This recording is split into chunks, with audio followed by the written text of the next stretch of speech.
dire au bonjour à tous et merci vraiment d'être là ce matin autour de ces temps de célébration et d'adoration.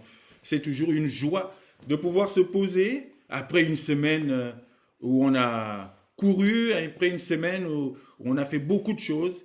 Il est bon de se poser et le Seigneur l'avait institué dès l'Ancien Testament que son peuple, au moins une fois par semaine, se pose, se retrouve pour entendre la parole. Et à cette époque-là, ils avaient l'habitude de lire la parole, de l'expliquer, et les gens étaient là et ils repartaient heureux d'avoir pu entendre et d'avoir pu comprendre la parole qui leur avait été expliquée. Et c'est ce que nous faisons aussi chaque dimanche, par la grâce de Dieu, par l'Esprit de Dieu. Parce qu'on ne parlera que par l'Esprit de Dieu, et c'est lui qui nous pousse à parler de la part de Dieu. Alors ce matin, je voudrais qu'on prenne la parole dans l'évangile de Jean. Jean, nous lirons au chapitre 3 et nous lirons à partir du verset 9. Jean chapitre 3, verset 9 et jusqu'au verset 21. Jean chapitre 3, verset 9 à 21.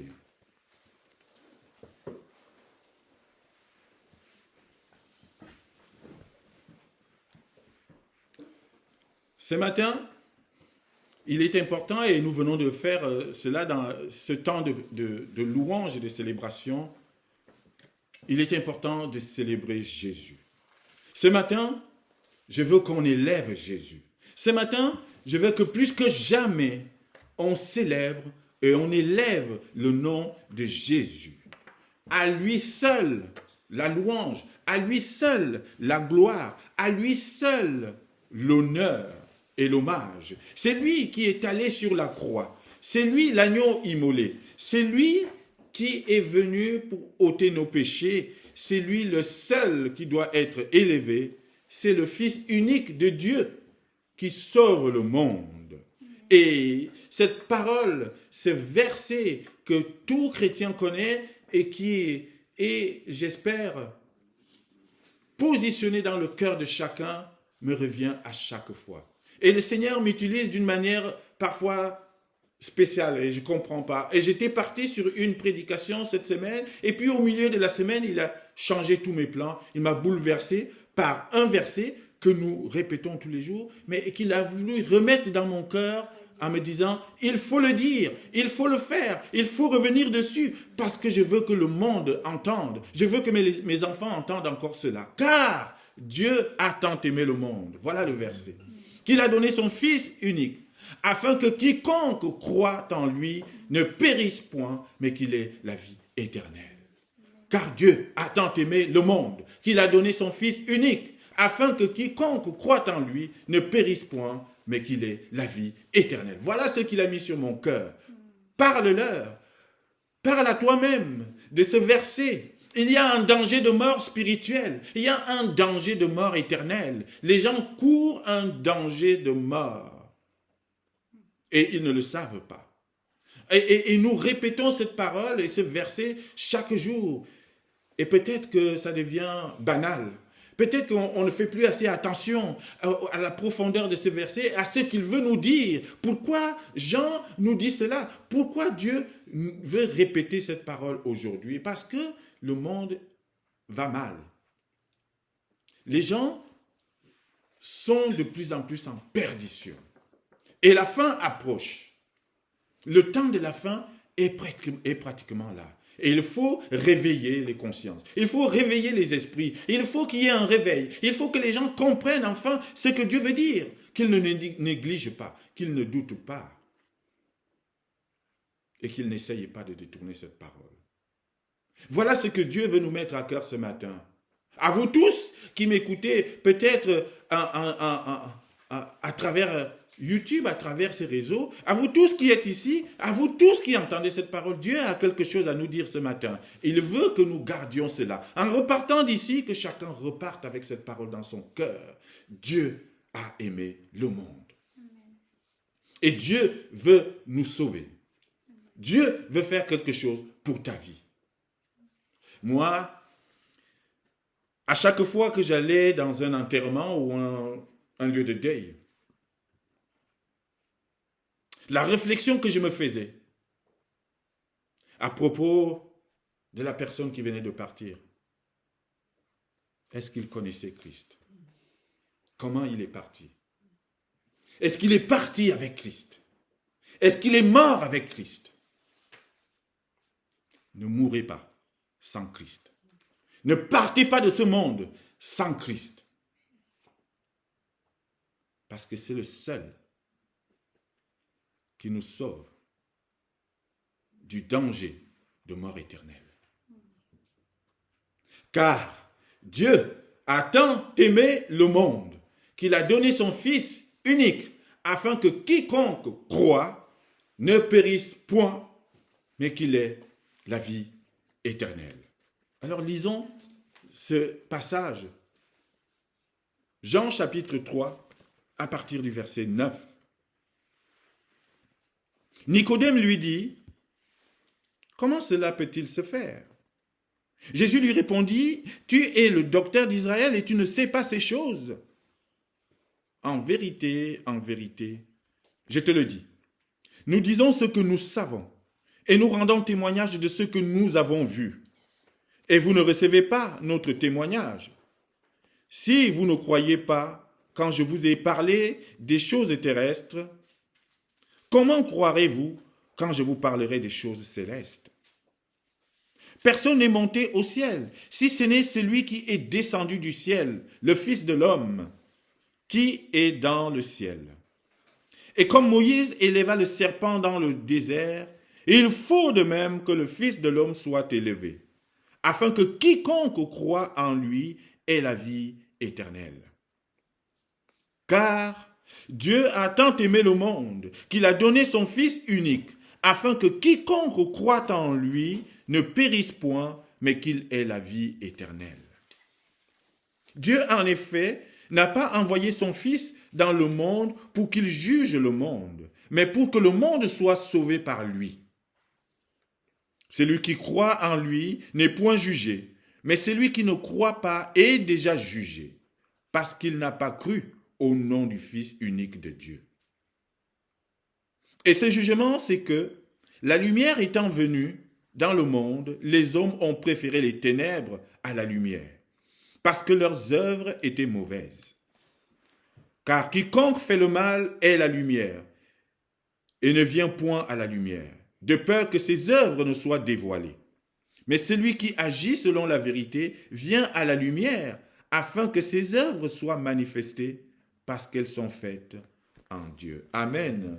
Voilà ce que Dieu veut nous dire ce matin. Ce passage de Jean chapitre 3, c'est suite à une rencontre spéciale que Jésus fait avec Nicodème. Nicodème, un pharisien. Nicodème, chef des Juifs. Il est là dans le groupe des pharisiens et qui sont en quelque sorte des opposants à Jésus.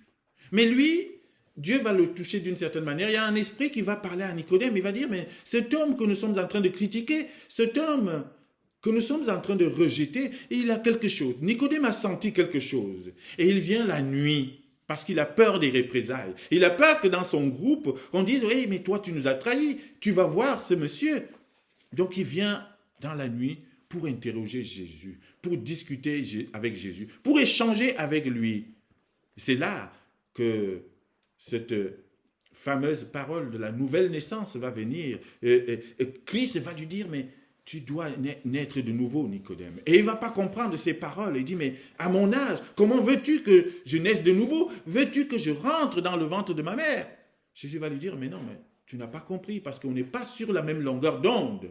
Je te parle de la naissance spirituelle. Je te parle de cette naissance-là qui va te donner la vie éternelle. Vous savez, nous naissons 2 fois. La première naissance nous met à la vie. Simplement. Mais il y a une deuxième naissance. Et je pense que la deuxième naissance est plus importante que la première. C'est cette naissance spirituelle. C'est cette naissance qui nous amène à Christ et qui, elle, nous donne la vie éternelle. Et c'est ce que Nicodème n'a pas compris. Et c'est suite à ce débat, à cet échange avec Nicodème, que Jésus va faire cette déclaration que nous connaissons tous, parce que c'est cela le contexte. Car Dieu a tant aimé le monde, qu'il a donné son Fils unique, afin que quiconque croit en lui ne périsse point, mais qu'il ait la vie éternelle.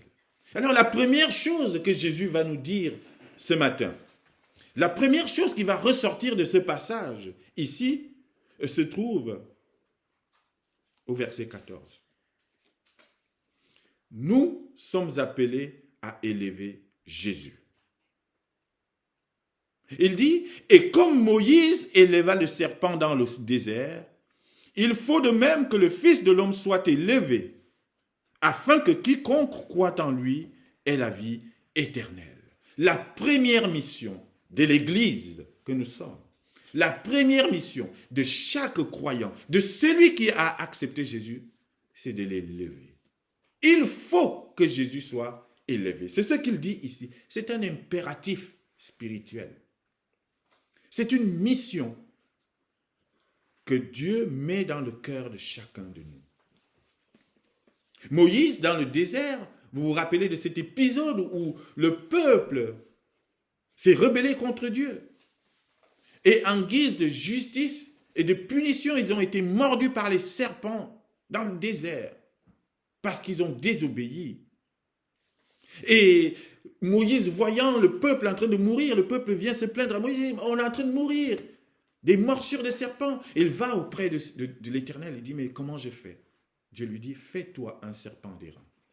Dresse-le au milieu du peuple. Et quiconque regardera à ce serpent d'airain ne mourra plus, sera sauvé des morsures de serpent. Et cet exemple nous est repris ici, cette référence nous est reprise ici par Jean.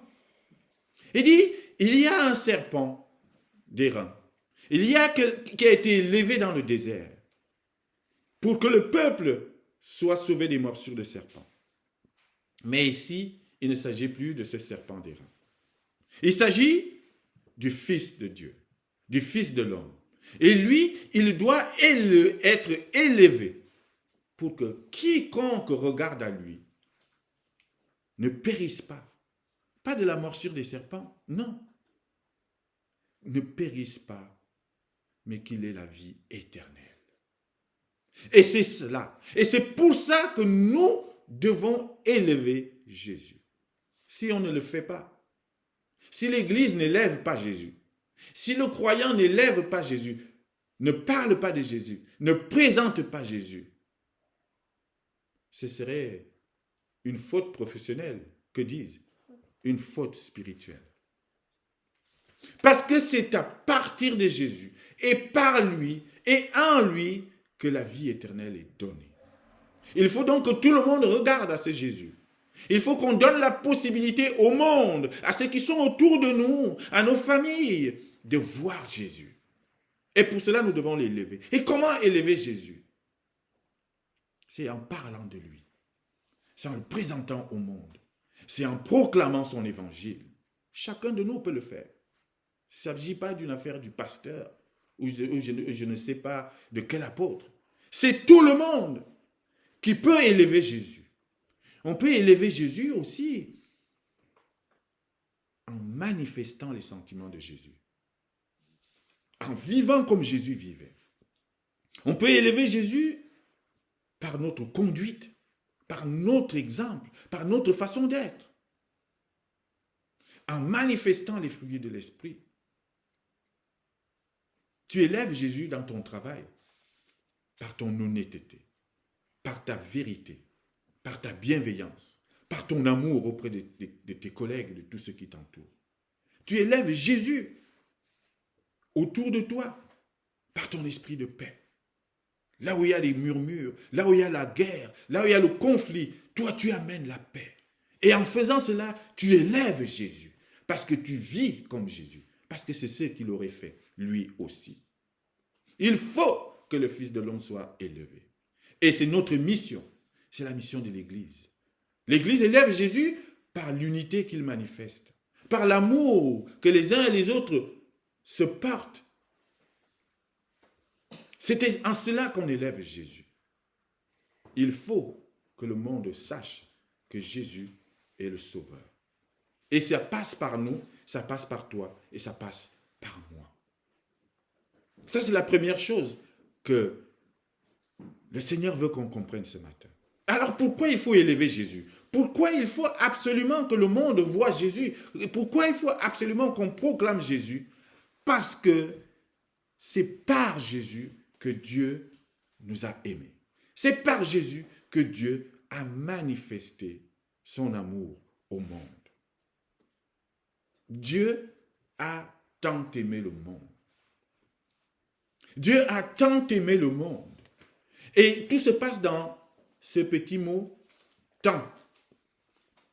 Ça veut dire Dieu a tellement aimé le monde.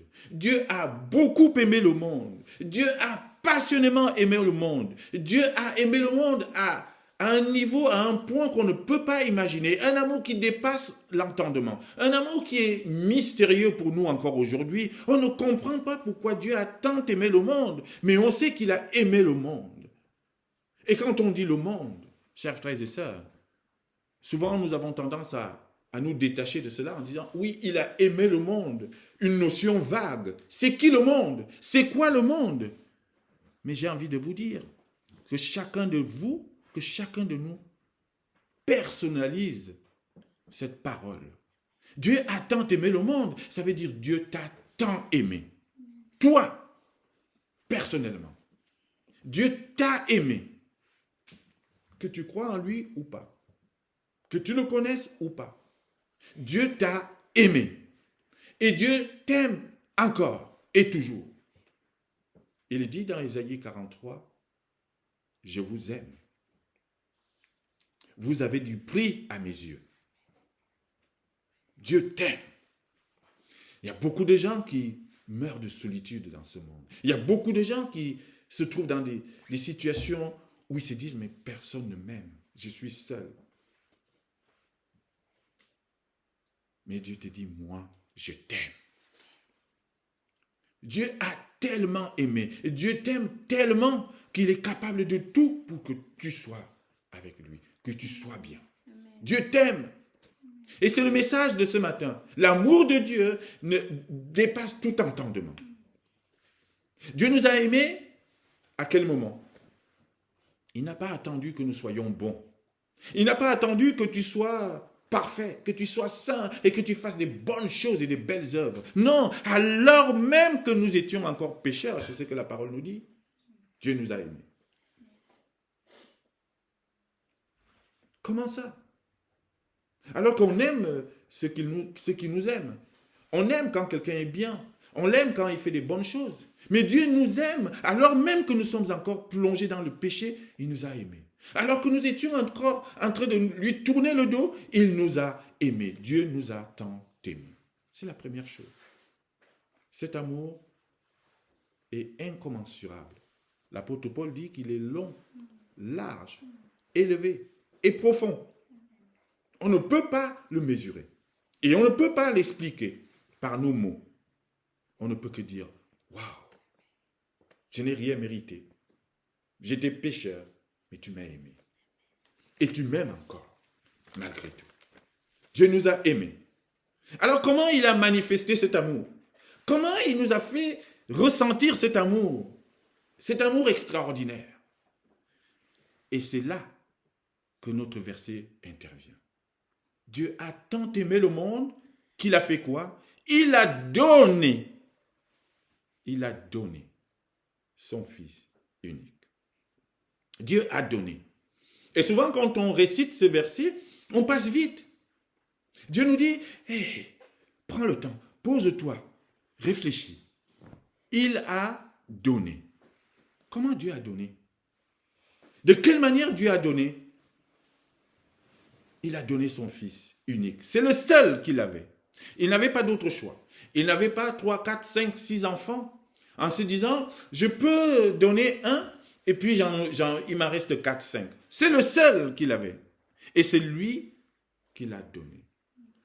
Dieu a donné, ça veut dire, ce n'est pas, comment dire, comme un cadeau bien emballé qu'il a posé au chevet de notre lit en disant, quand tu vas te réveiller, tu vas trouver ce beau cadeau, tu vas le prendre, donc je te le donne. Non, Dieu a donné Ça veut dire, Dieu a envoyé son Fils sur une terre hostile. Il a envoyé auprès des hommes qui ne le connaissaient pas, qui le détestaient, qui ne l'aimaient pas. Quand tu lis Ésaïe 53, il dit, son visage, les gens se détournaient quand on le regardait. On ne voulait pas le voir. Les gens ont dit qu'il était maudit. Dieu a donné, ça veut dire que Dieu a accepté que son Fils passe par la souffrance. On lui a craché dessus. On l'a insulté. On s'est moqué de lui. On l'a tué. Et on l'a crucifié.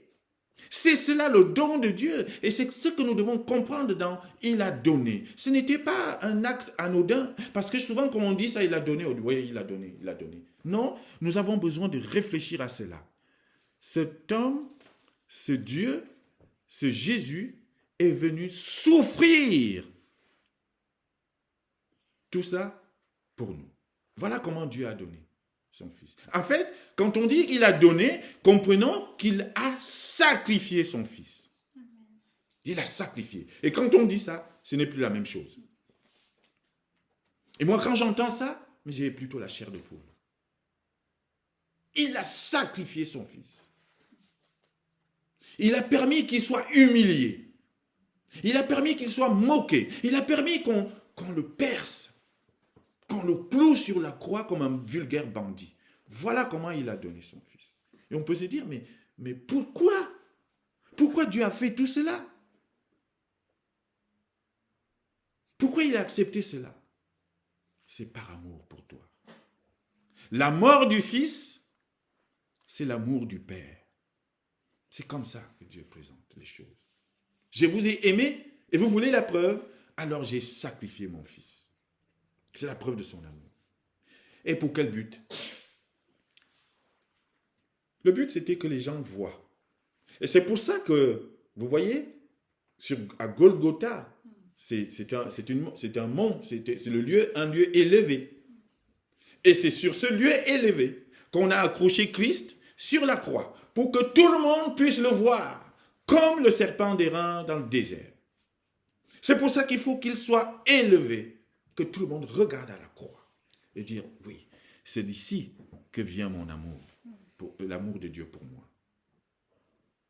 Il a envoyé pour que quiconque, retenez bien le mot quiconque, croit en lui. Quiconque, ça veut dire, il ne l'a pas envoyé pour que les Noirs croient en lui et qu'ils soient sauvés. Il n'a pas envoyé pour que seuls les Blancs croient en lui et soient sauvés. Il n'a pas envoyé pour que seuls les riches croient en lui et soient sauvés. Il n'a pas envoyé pour que seuls les pauvres croient en lui, les SDF et tous les déshérités du monde croient en lui et qu'ils soient sauvés. Non, il a envoyé pour que quiconque, ça veut dire n'importe qui, quelle que soit sa race, son origine, son rang social, ce qu'il fait, sa vie, que n'importe qui croira en lui. Ça veut dire qui acceptera de le reconnaître comme le Seigneur de sa vie, qui décidera volontairement de marcher, de le suivre, n'importe qui prendra cette décision essentielle de sa vie, ne périsse pas, mais qu'il ait la vie éternelle. Dieu a donné son Fils pour l'humanité tout entière. C'est un salut universel.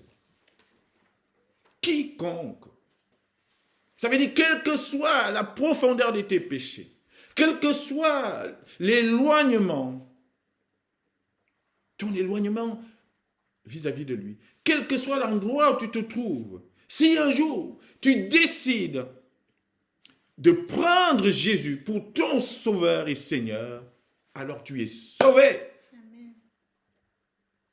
Et vous allez me dire, mais c'est finalement facile.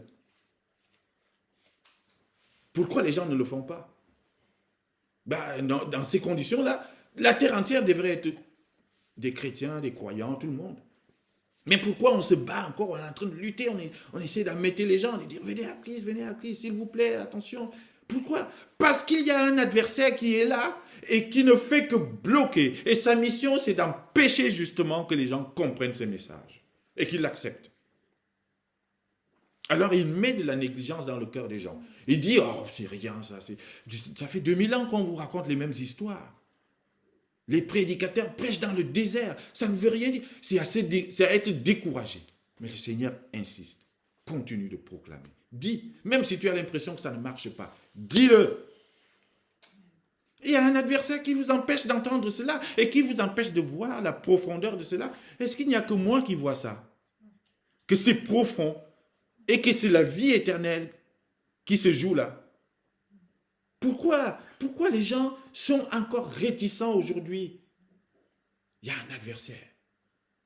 Il y a le diable qui rôde et qui sème des mauvaises pensées dans les cœurs. Non, c'est pas vrai. Ce message-là, c'est pas vrai. C'est le seul message que nous devons prêcher, chers frères et sœurs. Le message du salut, c'est la vie éternelle. Vous courez un danger de mort éternelle. Et l'adversaire ne veut pas que vous voyiez ça. Vous savez, quand quelqu'un vit bien, il vit dans sa vie, il a un travail, des enfants, la santé, tout va bien. Tout va bien. Il n'a pas l'impression qu'il court un danger. Il n'a pas l'impression. Alors que le Seigneur te dit, oui, c'est bien tout ce que tu as. Et c'est même moi qui te permets d'avoir ça. Mais crois en moi. Choisis de marcher avec moi. Et c'est là la vraie vie. Et tu ne mourras pas. Que quiconque croit en lui ne périsse pas, mais qu'il ait la vie éternelle. Il y a bien une notion de perdition ici. On peut périr si on ne croit pas. Oui, il y a un danger de mort. Mais qu'il ait la vie éternelle. Et la vie éternelle, c'est la vie avec Dieu. La vie avec le Seigneur Jésus-Christ. Tout au long, on mourra tous. Je ne suis pas en train de vous dire là qu'on demeurera éternellement sur cette terre. On va tous passer par le moment de la mort physique. Mais il y a une autre mort qui guette. C'est la mort éternelle. La seconde mort. Mais pour ne pas vivre cette seconde mort, nous devons partir de ce monde avec Jésus-Christ dans les mains, en disant, oui, je suis mort en Christ. Amen. Et alors, oui, quand il reviendra, on ressuscitera tous. Mais on passera devant un tribunal. Et ceux qui sont morts en Christ n'ont pas à avoir peur de ce tribunal. Mais les autres qui sont restés rebelles, eux, il y a une seconde mort qui les guette, et cette mort sera la mort éternelle. Mais je ne veux pas que tu vives cela.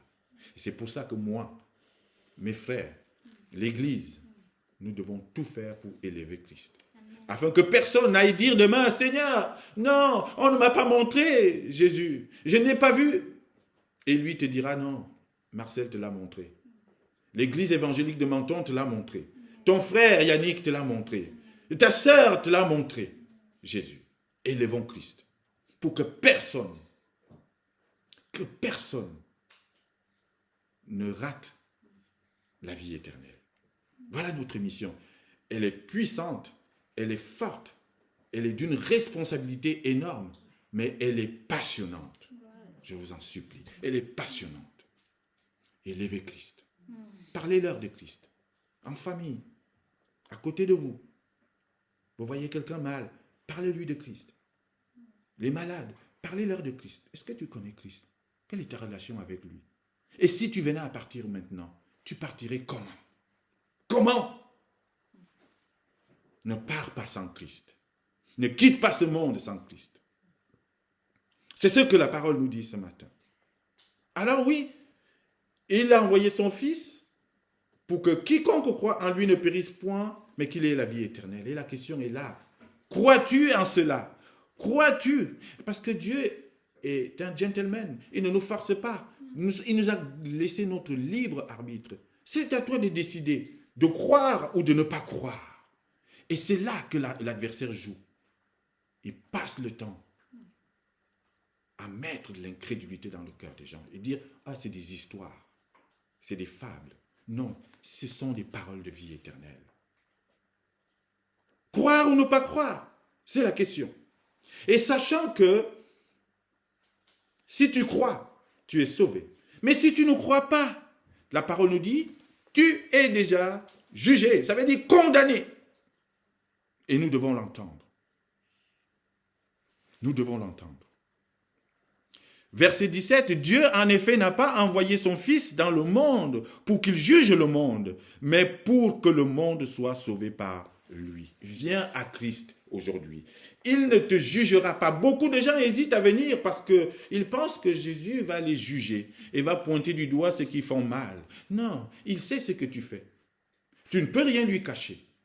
Mais il n'est pas venu pour ça, justement. Il n'est pas venu pour juger, pour pointer du doigt. Je vous ai dit qu'il nous a aimés alors que nous étions encore pécheurs. Il dit, viens à moi, je te sauverai, en fait. Il vient pour sauver et non pour juger. Alors n'aie pas peur.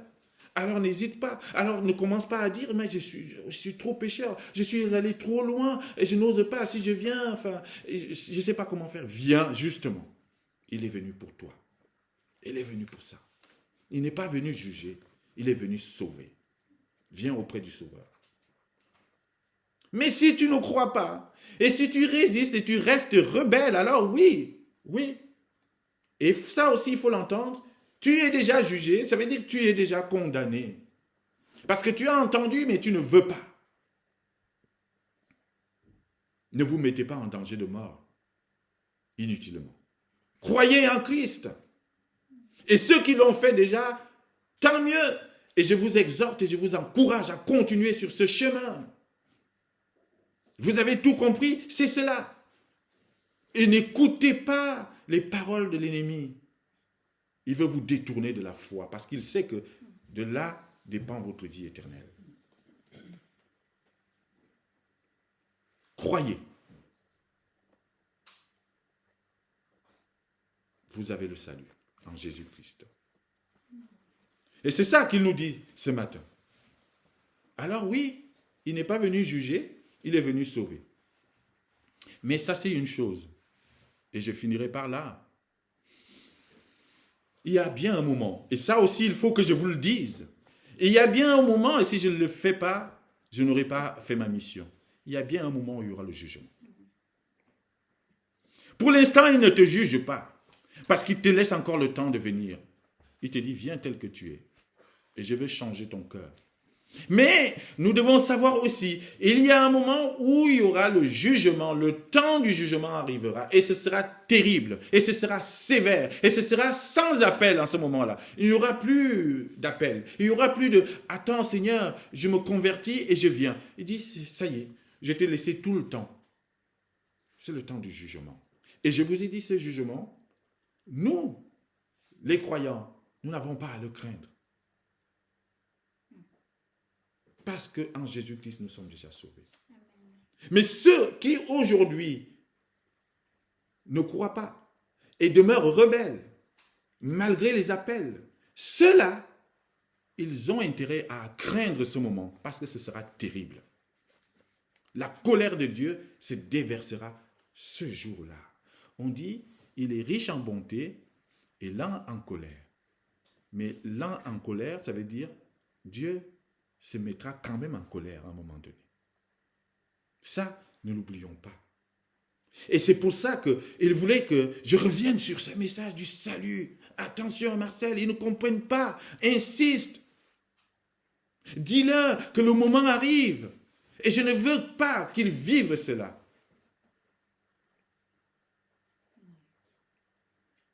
Et le jugement va se passer entre les ténèbres et la lumière. C'est ce qu'il nous dit. Entre les ténèbres et la lumière. Il dit, je reprends le verset 19.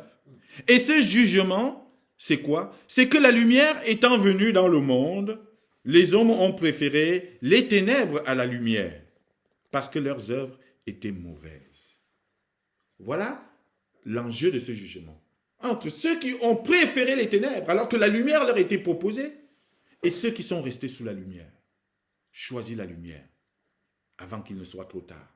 Choisis la lumière. Et beaucoup de gens restent enfermés et ne veulent pas parce qu'ils disent, ouais, mais si le Seigneur voyait ce que je fais, c'est pas bon, mes œuvres ne sont pas bonnes, et donc je n'ose pas venir. Mais il a déjà vu ce que tu fais. Mais viens te mettre en lumière, et il va sanctifier tout cela, et il va te sauver. Ne te cache pas, parce qu'il t'a vu. ne préfère pas les ténèbres. Alors beaucoup de gens, j'entends aussi ça. Non, mais je suis déjà trop loin. Vaut mieux que je reste dans mes ténèbres. Là, Dieu ne peut plus rien pour moi. Dieu peut tout. Il te dit, viens avec tes péchés. Je vais te transformer. Et on entend ça. Je ne peux plus rien faire. Je suis déjà tellement plongé dans les ténèbres. Non, il te dit, ne préfère pas les ténèbres à la lumière. Parce que les ténèbres te conduiront à la ruine, à l'enfer, au feu qui arrivera. Et ça, nous devons l'entendre. Choisis la lumière, la lumière de Christ. Alors je finirai par, pour une fois n'est pas coutume, une petite histoire africaine. C'est un sage du village qui vient voir son frère qui est embêté depuis quelque temps avec des éléphants qui viennent à chaque fois passer dans son champ, et ils écrasent tout, ils saccagent tout. Tout le temps, les éléphants viennent, ils passent, il ne sait pas comment faire pour s'en débarrasser. Alors son frère, le sage, arrive, il vient le voir, il dit, ben oui, mais j'ai un souci là avec les éléphants, ils viennent saccager mon champ tout le temps, et je ne sais pas comment faire. Donc son frère lui dit, ben écoute, je vais aller tendre un piège dans le champ. De telle sorte que le prochain éléphant qui viendra, bah, il se fera prendre au piège et puis il va faire peur aux autres, enfin les autres ils vont plus venir. Donc il va derrière, il tend son piège. Mais c'est un piège un peu bizarre. Et il dit à son frère, viens voir le piège que j'ai tendu, j'ai posé. Et ce piège, ben, ça ne ressemblait à rien en fait. Ben, c'était un bâton, un petit bâton. Et au bout du bâton, il y a...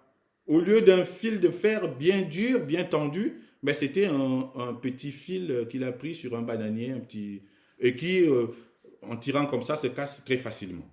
Ben, le piège est posé là. Et son frère lui dit, mais c'est quoi ça?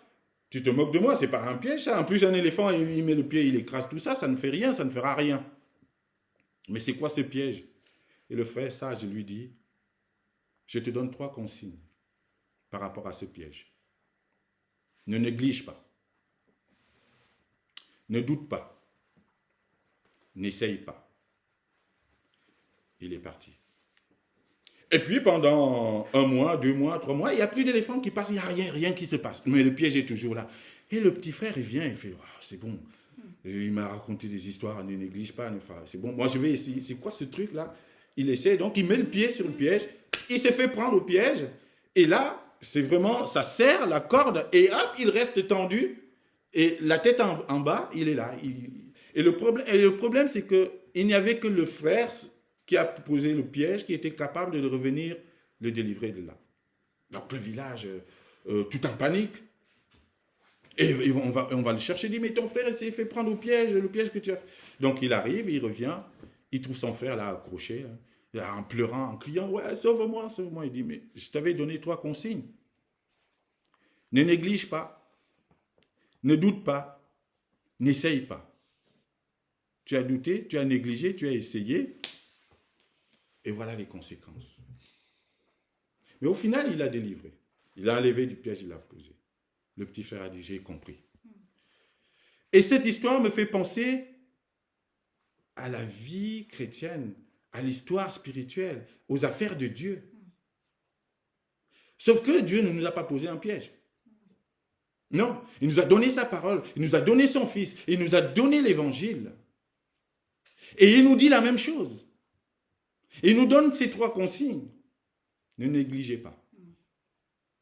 Ne doutez pas. Et n'essayez pas de détourner la parole.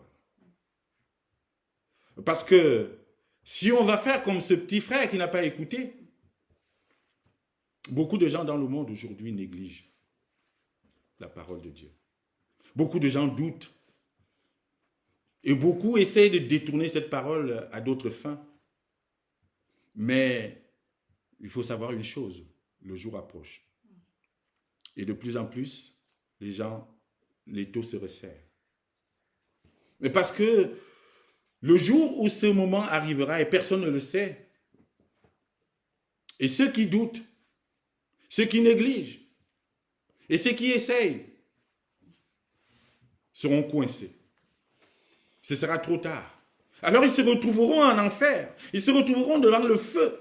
Et là, ils vont crier comme ce petit frère qui criait à son frère, viens me sauver, viens me délivrer. Ils crieront à Dieu, viens m'aider, viens me sortir de là. Et Dieu viendra, il regardera, il dit, mais tu es dans l'autre camp maintenant. Moi, je ne peux pas venir là-bas. Je t'avais dit, ne néglige pas, ne doute pas, n'essaye pas. Et tu n'as pas écouté. Et maintenant, c'est trop tard. Je n'aimerais pas que Dieu te dise, c'est trop tard. Alors, crois et tu seras sauvé. Amen.